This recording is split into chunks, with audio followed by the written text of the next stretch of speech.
এই যে সনদ আমরা পাশ করেছি, আপনার মনে আছে পার্লামেন্টের সামনে বৃষ্টি হচ্ছিল, ছাতা ধরে পাশ করেছি, সই করেছি না?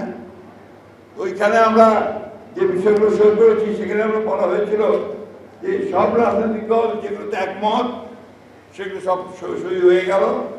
এমনকি যে সমস্ত বিষয়গুলোতে রাজনৈতিক দলগুলো একমত হবে না, তারা আপত্তি দেবে, সেটাকে বলা হয় নোট অফ ডিসেন্ট। সেই নোট অফ ডিসেন্ট লিপিবদ্ধ করা হবে এবং সেটা এখানে রাখা হবে, সনদে রাখা হবে। রাখা হয়েছে, এটা তো আমরা সই করেছি।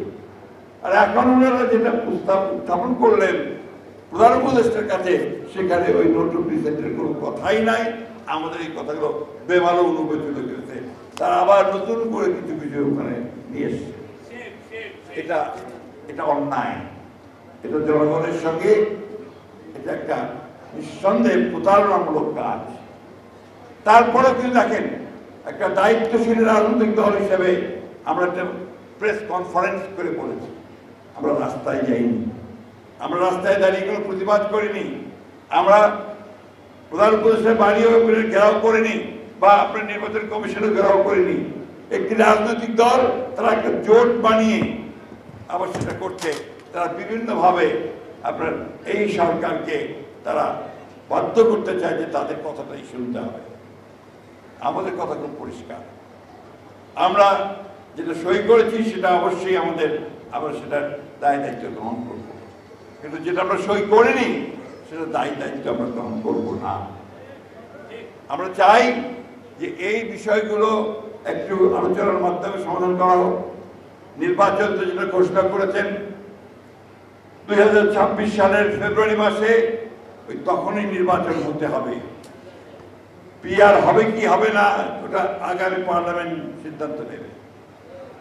গণভোটের কথা বলেছি, আমরা রাজি হয়েছি, ঠিক আছে, প্রয়োজন ছিল না, গণভোটের কোনো প্রয়োজন ছিল না। তারপর আমরা রাজি হয়েছি যে ঠিক আছে, কি বলছে ঠিক আছে আমরা করি। আমরা বলেছি যে নির্বাচনের দিনই গণভোট করতে হবে, কারণ আলাদাভাবে গণভোট করতে হলে থেকে আরো খরচ বেড়ে যাবে, প্রায় 1000 কোটি টাকার উপরে সেই খরচ হবে। নির্বাচনের দিন দুটো ব্যালট থাকবে, একটি ব্যালটে গণভোটের কথা থাকবে, আরেকটি ব্যালটে আপনার নির্বাচন সংসদের নির্বাচন হবে। এটা তো অত্যন্ত সুন্দর কথা। এটা না করে আবার তারা গণভোট আগে হতে হবে, তারপরে নির্বাচন হবে, এটা আপনারাই বলছেন। আমরা তো নির্বাচন পেছানোর কথা একবারও বলিনি, আমরা বারবার বলছি যে নির্বাচনটা অতি দ্রুত করতে হবে। এই কথা বলে মানুষকে মিথ্যা কথা বলে প্রতারণা করবেন না। আমি আজকে কাগজে দেখলাম আমাদের শ্রদ্ধেয় বন্ধু মানুষ তাহের সাহেব, তিনি তার এলাকায় আমাদেরকে দোষারোপ করেছেন যে আমরা নাকি নির্বাচনকে বাধা নেই। এখন পর্যন্ত নির্বাচনকে যতটা বাধা সৃষ্টি করেছেন আপনারা করেছেন। আপনার পিয়ারের দাবি নিয়ে এসেছেন, যেটা আলোচনা ছিল না, প্রস্তাবও ছিল না, এই কথার কাজগুলো আপনারা করেছেন।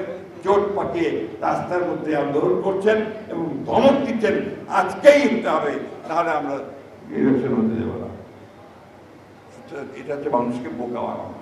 আমি এই বিষয়ে আর কথা বলতে চাই না। আমি তো একটা কথা বলতে চাই ভাই, যে অত্যন্ত কঠিন একটা সময় আমরা পার হচ্ছি। এই সময়টা আমাদের জন্য একটা পরীক্ষা, যেখানে কতটা ধৈর্য ধরে আমরা এই সময়টা পার করতে পারি, নির্বাচনটা করতে পারি। এখানে বিভিন্ন শক্তি, প্রধান উপদেষ্টা নিজেই বলছেন যে কোনো সময় হামলা হতে পারে। উনি পরিষ্কার করে বলা উচিত ছিল যে হামলা কোত্থেকে আসবে, কারা করবে, এটা বলা উচিত ছিল জাতিকে। জাতি প্রস্তুত আছে যে কোনো হামলা প্রতিরোধ করতে। বন্ধুগণ, এই কথাগুলো আমরা এই জন্য বলছি যে এই হামলা আমরা ভয় দেখিয়ে এই দেশের মানুষকে কখনো পরাজিত করা যায় না। খুব পরিষ্কার করে বলতে চাই, এই দেশের মানুষ গণতন্ত্র চায়, গণতান্ত্রিক একটা ব্যবস্থা চায়। আর একটা জিনিস পরিষ্কার করে বলতে চাই, আজকে ভারতে বসে হাসিনা তিনি বিভিন্ন মিডিয়াকে ইন্টারভিউ দিচ্ছেন, একবারের জন্যও তিনি অনুশোচনা পর্যন্ত প্রকাশ করেনি। তাকে সাংবাদিকরা জিজ্ঞেস করেছিল, তুমি কি অ্যাপোলজি চাইবে, মাপ চাইবে এর জন্য, তোমার কর্মকাণ্ডের জন্য? সে বলছে, না, আমি কোনো অ্যাপোলজি চাইব না। সেই মহিলা, সেই ব্যক্তি আজকে অপপ্রচার চালাচ্ছে ভারতে বসে।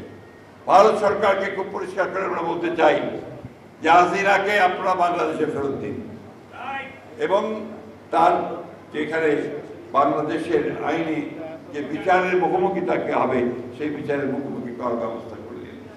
সব সময় বাংলাদেশের বিরোধিতা করবেন না, মানুষের বিরোধিতা করবেন না, বাংলাদেশের মানুষ সেটা মেনে নেবে না। আমি শেষ করতে চাই